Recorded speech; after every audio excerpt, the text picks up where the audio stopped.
Çinli adamla evlenmeyen kızın ailesine hapis.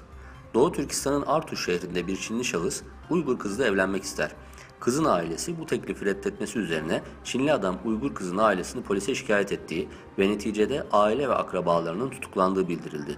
Uygur kız daha sonra ailesini kurtarmak için Çinli adamla mecburen evlenmiş olsa da kızın ailesinden hala haber alınamıyor.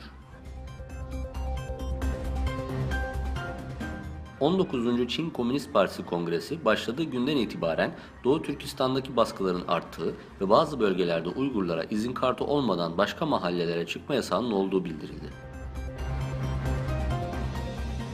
Litvanya Tatar Birliği Başkanı Adas Jakubaskas, Rusya tarafından işgal edilen Kırım'da yaşayan Kırım Tatarlarını yarımadayı terk etmemeye çağırdı.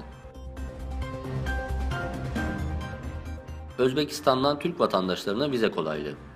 Özbekistan Turizmi Geliştirme Devlet Komitesi'nden yapılan açıklamaya göre, Cumhurbaşkanı Şevkat Mirziyoyev, Türkiye Cumhuriyeti vatandaşlarına vize işlemlerinin kolaylaştırılmasına ilişkin kararı imzaladı. Rusya Devlet Başkanı Vladimir Putin, Astana ile Moskova arasındaki diplomatik ilişkilerin başlamasının 25. yıl dönümü vesilesiyle Kazakistan lideri Nursultan Nazarbayev'i tebrik ederek iki ülke arasındaki diyaloğun dinamik bir şekilde geliştiğini belirtti. Japonya'da erken genel seçim, Başbakan Abe sandıktan güçlenerek çıkıyor. Başbakan Shinzo Abe'nin çağrısıyla gidilen erken genel seçimde Abe liderliğindeki liberal demokratların oluşturduğu koalisyonun parlamentoda çoğunluğu alacağı görülüyor.